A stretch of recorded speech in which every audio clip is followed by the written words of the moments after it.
moment.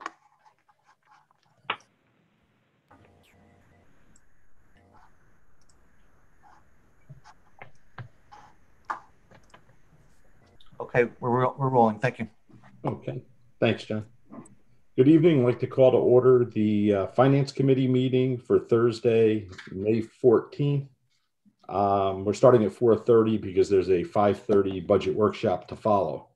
Also, Councilor Chris Duff will be joining us on the call when he can. I'd like to extend the congratulations to him and his wife on the birth of their son. And they are actually on their way home from the hospital at this time. And as soon as he can, he'll hop onto the call. Wow. So congratulations to the Duff family. Congratulations. Some good, happy news in this challenging times. Yeah. First item on the agenda is the approval of the minutes from the April 16th meeting. Yes, I'd like to make a motion to approve the April 16th, 2020 minutes. And I will second. And all in favor? Aye. Will be an aye. So move forward. Approval of the property tax suspension list for 2019-2020. Elaine's here to explain this annual tradition that she has where we move some delinquent taxes over to the suspense list. I think it's not as big as past years, so you got a full copy of the itemized listing, but I'll let Elaine explain it. Okay. Hello. I'm requesting to the suspense list is for the grand list 2016. What this is people that may not be, oh, something going on here. Sorry. So the grand list for 2019-16 is like when people that don't pay, they might be deceased or bankrupt or out of business or just moved out of state or just not paying. So we're like, so we take these like actives and we remove them to the suspense list.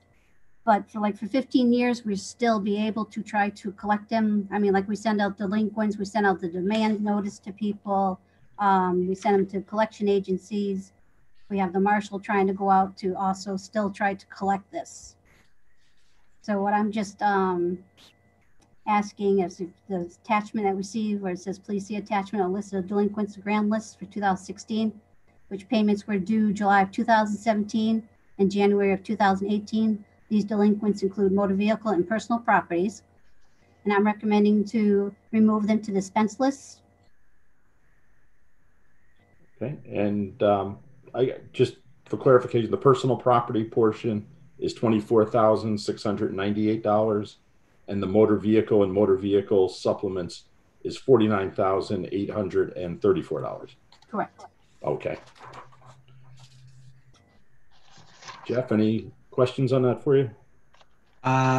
No, John, is there any other information we need to know, or it's just pretty much matter of every year we go through this process? So. Yeah, it's pretty much every year, whatever is outstanding based on that year's the grand list, Elaine does this transfer over to personal property, but they still will pursue collections best they can. Most likely, I don't know if most of these businesses gone and the cars are difficult. Right. Yes, if they're deceased or they're bankrupt, we cannot collect on the bankruptcy. Right. That's a relatively insignificant portion of the overall budget. Yeah. So I'll entertain a motion to move it to the council agenda for Monday. Yes, I'd like to make said motion to move the suspense list for grand list year 2016 to the town council agenda on Monday. And I'll second. All those in favor? Is aye? 2 ayes. Motion carries. Award a bid, Silestein Highway Streetscape Phase 3 Engineering. Ray, is that you? I suppose it is me, yes. Right. Steve Sopel. Hi. Steve Sopelak, for some reason, could not get into the meeting. So I'll try to cover for him. As you know, the town was awarded a federal grant through the Transportation Alternates Plan, or a program commonly referred to as TAP. which is administered through DOT for Phase 3 of the Silestein Highway Streetscape, which runs basically from just north of Elm Street down to Parsonage. New sidewalks, decorative trees, decorative crosswalks, decorative lighting, and some landscaping along both sides of the highway.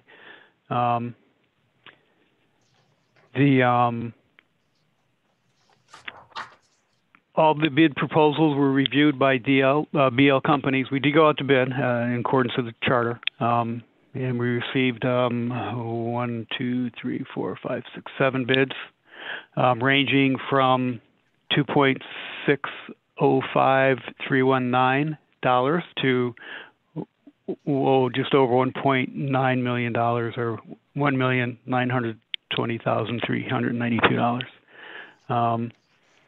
Also, this project is consultant to death, because beside in-house working with us, I think the state has a consultant as well as state reviews. So I think there's like 4 sets of reviews on this bid. Right. Our town engineer reviewed the bids. BL companies, our consultant engineer reviewed the bids. VHB, the state's consultant engineer, reviewed the bids, and the state DOT reviewed the bids and approved the award of bid to Colossal Concrete for a bid price of $1,920,392, which included an alternate.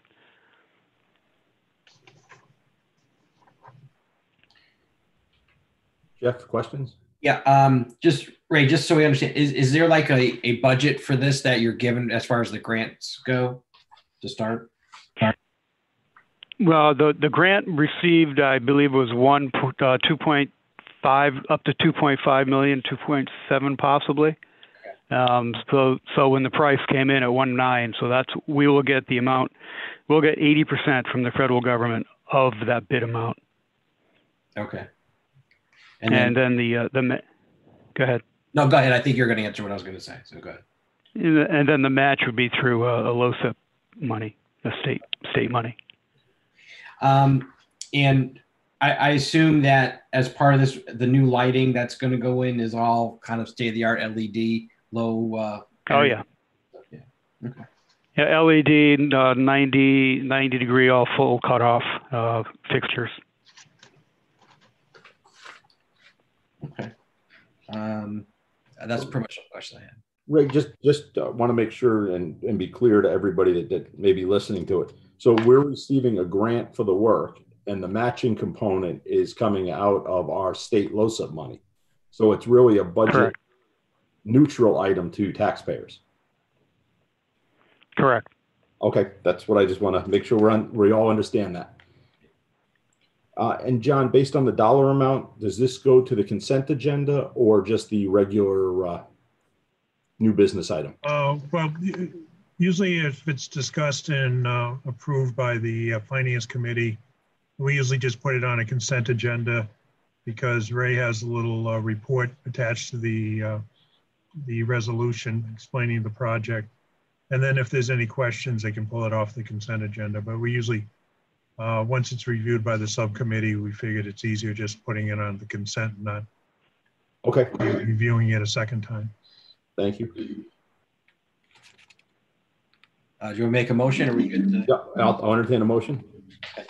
I would like to make a motion to, let me find the word, to approve the bid for award of construction contract for Silestein Highway Streetscape Phase 3. Be it resolved that the town council awards the bid to and authorize the town manager to execute a contract with Colossal, is that how you say it? Colossal or yes.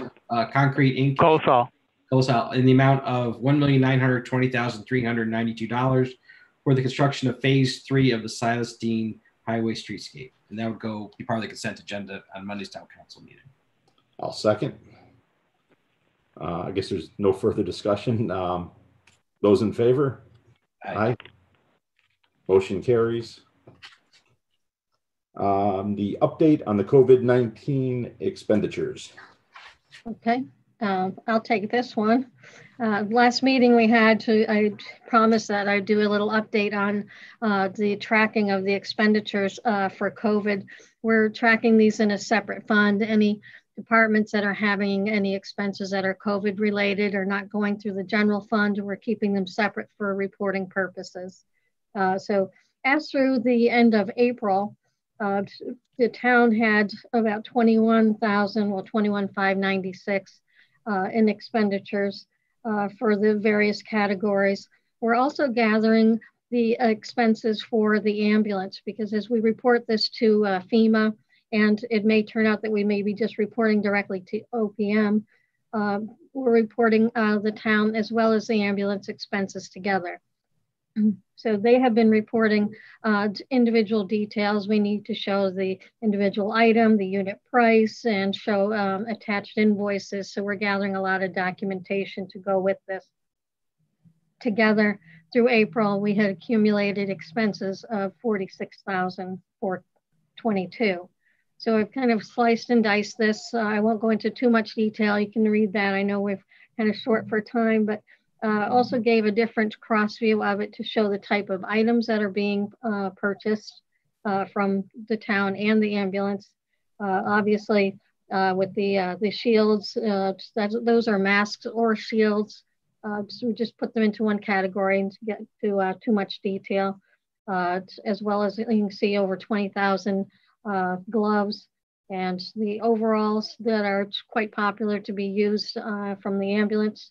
And those are cases of sanitizer, not just individual bottles, so the actual cases.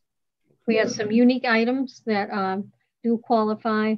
So we had the mayor's letter that went out, which with the printing and postage was over $4,000.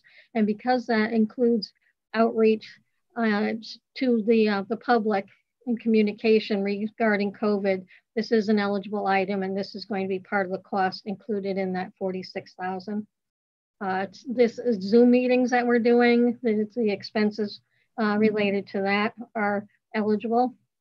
And we had some smaller items. We had the signs in the parks, and we had talked last night at budget about laptops. So laptops are included, but they have to be really specific on their purpose, which is in these cases were to the assistant chiefs at the ambulance. So they have to improve the social distancing and the virtual systems that are being used by the different agencies. So we couldn't go out and just stock up laptops for the various departments. It has to be directly related to making the social distancing or improving the COVID process better. So that's our update through April.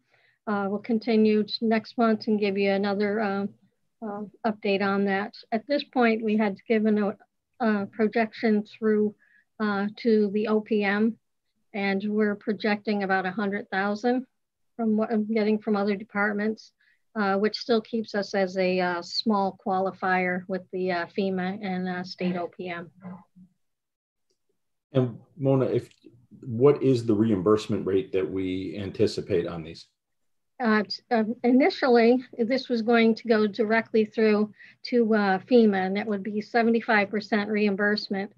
And we just received an email today from state OPM, and they are recommending that we will probably go directly through them, which could be greater. In fact, could be 100% reimbursement, because we did fall into that small filing category. It was under 131,000, makes you a small filer, and it simplifies the entire process.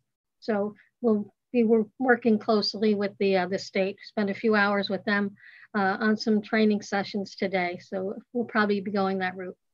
Great. I think we're all spending more time learning about all these policies. Oh, is it? Jeff, any questions from you?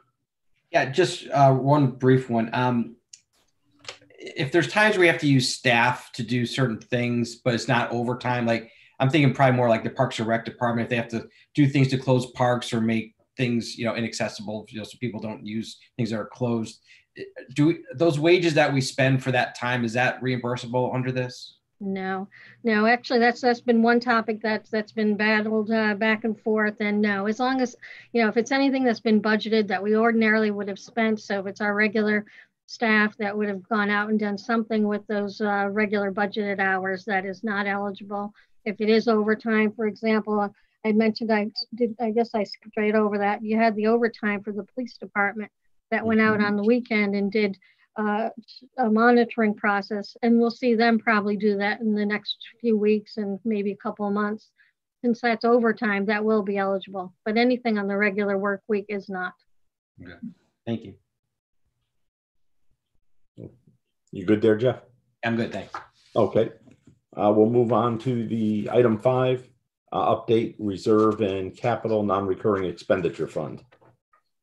Okay, I gave 2 copies, and I think we printed it in colors to help it explain it easier. A couple meetings ago, the town council, I'm muted. No, you're good. The town council approved 4 resolutions for the Board of Ed to go for a grant to replace a roof at Stevens School, and the town council approved $800,000. So what we were going to get that money out of the non-reoccurring account by shuffling things around a bit. So we got 2 copies of the non-reoccurring. The first one, page 1 of 2, is based on just general activities, how it would stand without formulating the roof. And then the second one is creating that $800,000 for the roof. And I try to highlight the areas that contributed to that $800,000. And the biggest one was transferring almost $480,000 from the reserve we had for upgrading Elmbridge Pool. And the other big piece is from a couple of years ago when we set aside some money during the budgeting process when the state couldn't finalize their budget in time. And then from there, it's just more taking items out of some of their projects that they had reserves for and coming up with the $800,000. Most of the ones that are associated with the schools that are left are committed projects. The science labs was for an architect to design upgrades to the Griswold Middle School science labs. The other one, $30,000, is a sign going up for the at the high school, electronic sign. And the last one for this architect services for Stevens Roof was the architect that's doing the design work for the roof project. So it sort of shifted a lot of money out of projects and to create this $800,000 to show the state where the town's share is in this project.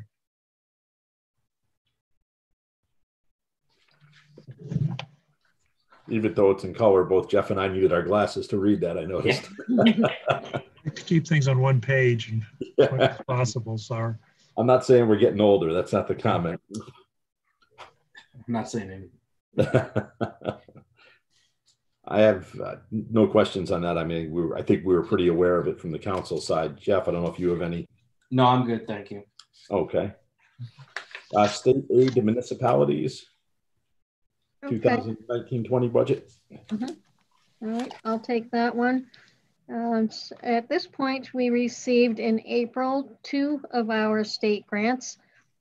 We received the second installment on the Pequot money, the $71,000. And we also received both installments at last from the town aid road money.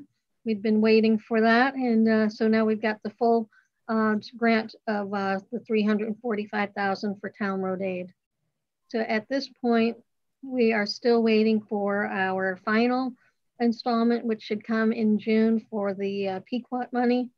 And we would have the municipal grants and aid, the $221,000, and that's expected in June, as it has been in the past. So at this point, we are on track with our state grants. Jeff? Did we get ECS in April or earlier? We received our ECS, yes, in Oh. April. Well, actually, I think it probably came like the end of March. I did have one question. It's not on this page, but I think it's pertinent to this section on the agenda. I did see an article online about the state receiving 111 million in COVID-19 relief aid for schools. And I don't know if this is more of a Board of Ed question than for you, John, but it looks like of that 99.9 million will be distributed to the school districts based on, I guess, need, or I'm not sure what their criteria is. Do you know, is there From anything? Title I. Yeah, exactly.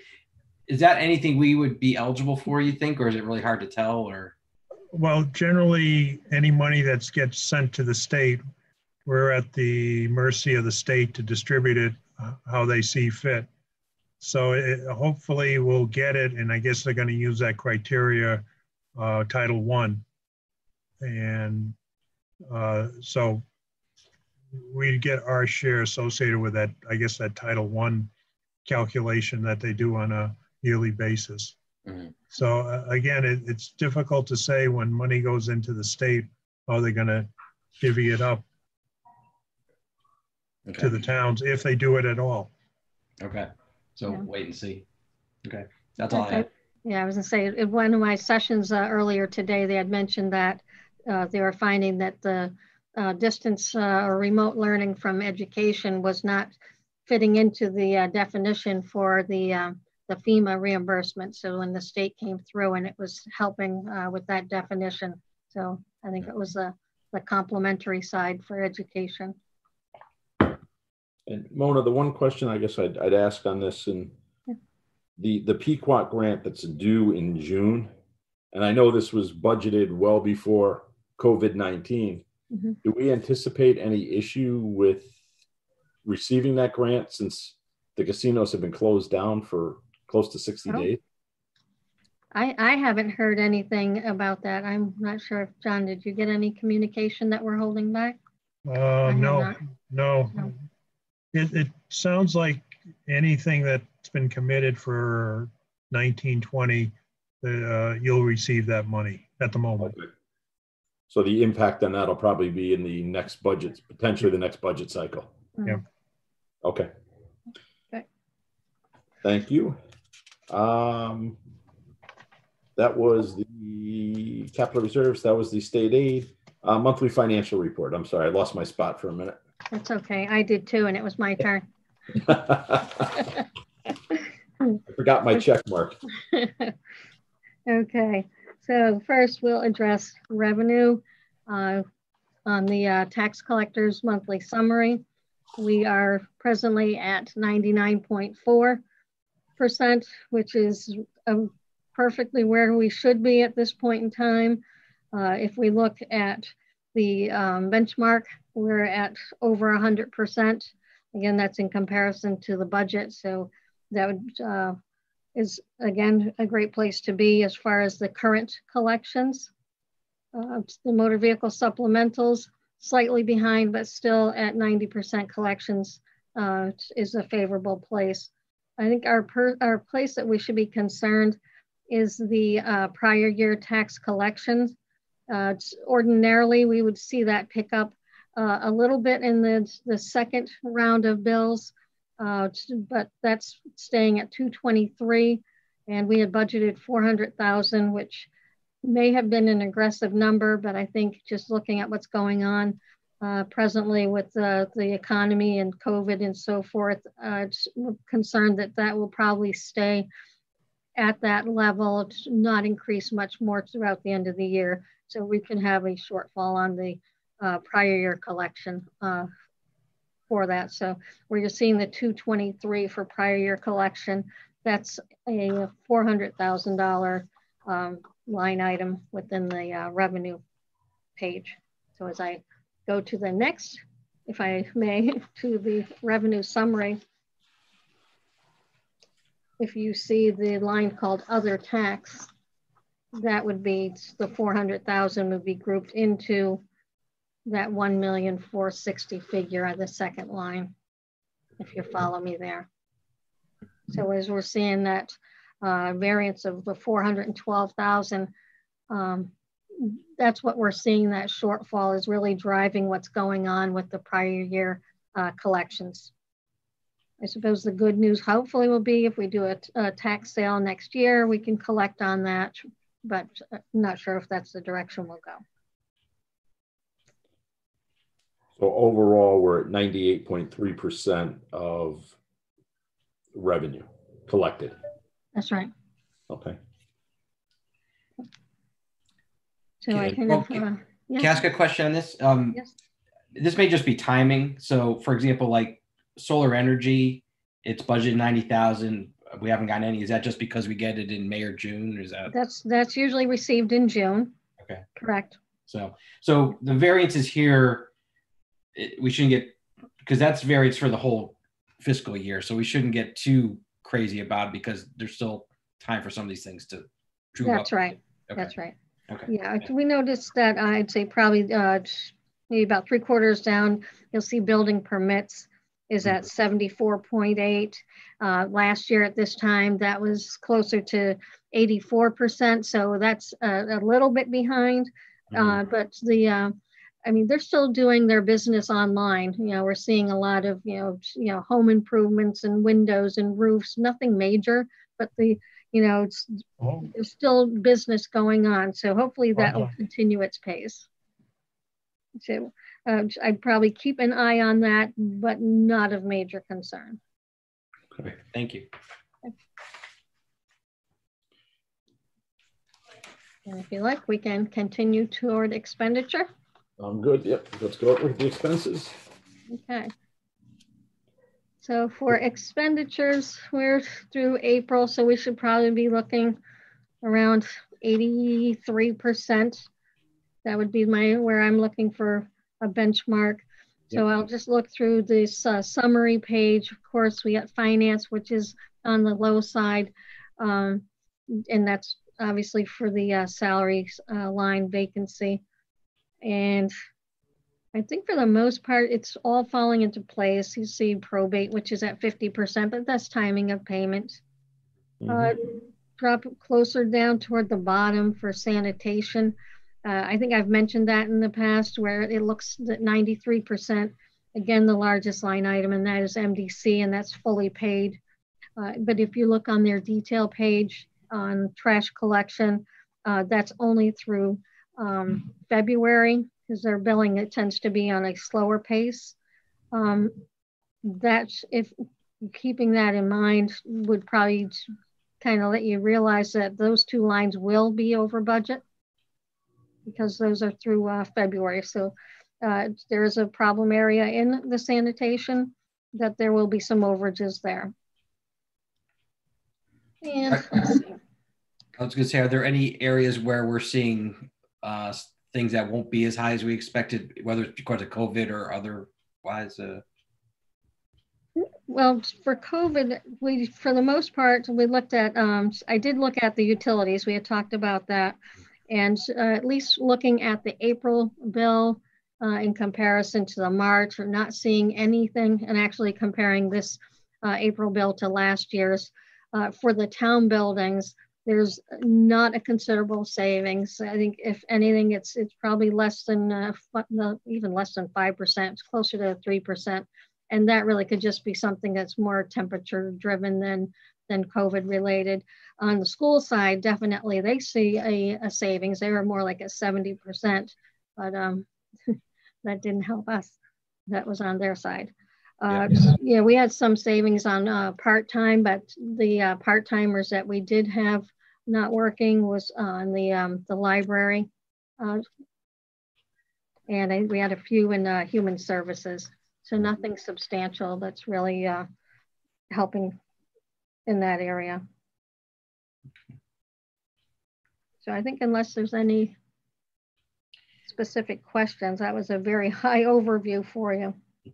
So I guess, John, this is more related how this relates to our budget discussions. If there's one revenue item that was kind of behind pace and a couple of the major expenses that are outpacing budget, how is that going to affect what we're doing as far as the budget discussions for the coming fiscal year? Oh, you're on mute. You're still muted. There you go. Oh, there you go. Okay, thank you.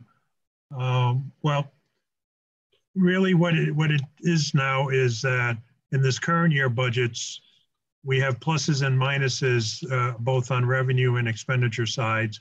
And hopefully in the aggregate, it will come out so that the town will be overall positive ending the year off at.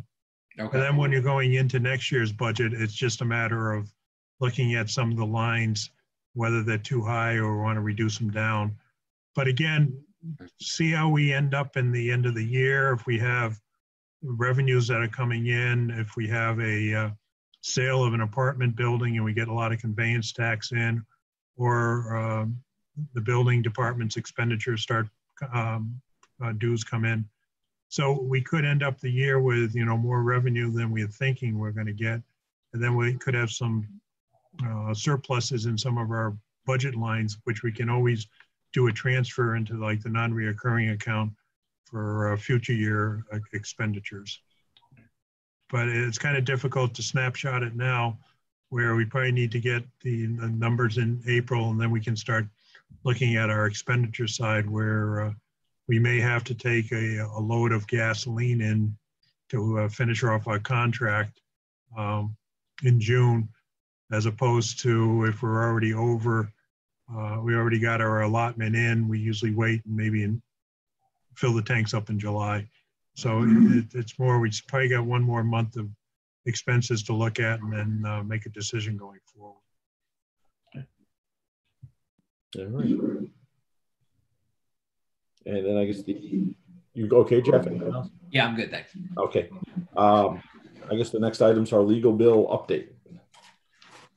Yeah, I think you got the bills, how they stand through March.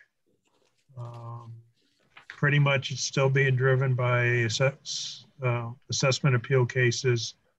And then we do have that one town attorney labor issue they're working on. I think because our legal expenses in the beginning of the year were so low, I don't think we got charged a retainer in March. Oh, so that was like a free ride for us, but I think we're starting to catch up going forward. Okay. It sounds like the arrangement we have with them, from my perspective, is working well. Is that your perspective, John? Yeah, well, a lot depends more on some of the activities. If we have, some quick legal questions and so on, it works well. But then if we get into a court case, then it does move into an individual case being charged on an hourly basis. But most of our problems deal with this a case relating to the solar panels that keep dragging on and dragging on and so on. So if we could clear up that one, and then this Kohl's mannequin case, which I believe the town won on that side, but it looks like it's going to be appealed by Kohl's. So if we could get rid of some of those nagging ones, we'd be in good shape. Do you have anticipation on when those may wrap up? No. Okay. No. I thought and I may be wrong, but I thought one of them we won, but of course they had the right to appeal. Yeah. Was that the mannequins? Yeah. Okay. All right. Jeff, anything else on legal? Nothing for me, thanks. Okay. I know Jeff has a question there, and I have one as well. Okay. And John, I think I don't know if we've spoke about this before or not, but in doing some research about other towns and looking at mill rates and just, as we're going through our budget process to see what's going on elsewhere, it seems like a lot of towns are now going to 2 decimal points instead of 1 for the mill rate. And now that a 10th of mill rate is, around $221,000, it's not a significant sum. Does it make sense for us to do the same, to go out another decimal place? Well, yeah, we could change it and go that route as well. As I said, we just established the 10th so that we don't get into too many decimal points to the right, too many digits to the right of the decimal point. But we just seem to use that 10th, and then that way we give a benchmark of, in order to reduce the taxes, you have to raise X amount of dollars. So it's just more for a, maybe to keep, you know, the ease of the numbers working with a little easier. Gosh, okay. Maybe something we want to consider. I was just trying to see what other towns are doing. It seems like probably the vast majority of the ones in the area have moved to that, and maybe it makes sense we consider that. So, Okay. thanks. And John, my question was just trying to understand. I know we have some bands that I believe we have issued.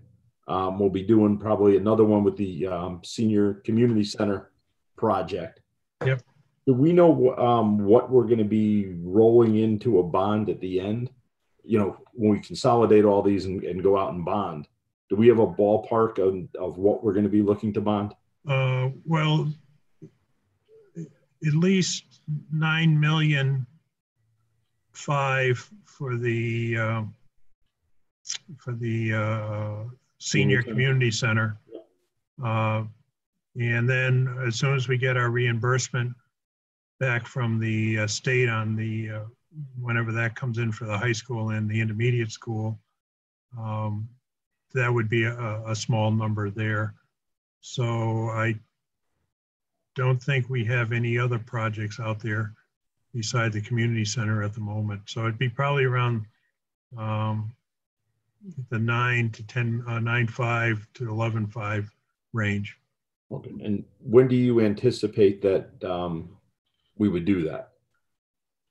Well, we would do the bands in July for the construction cost, and maybe a year from July do a bond. Okay, so we're talking like 7/22. Yeah, 21, maybe 7/21.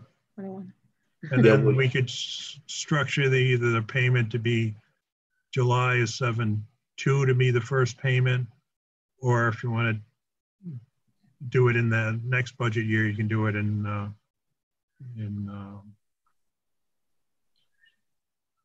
January or February. Okay. Yeah, it's challenging with these years because we're talking fiscal budget years and calendar years, and they all blur.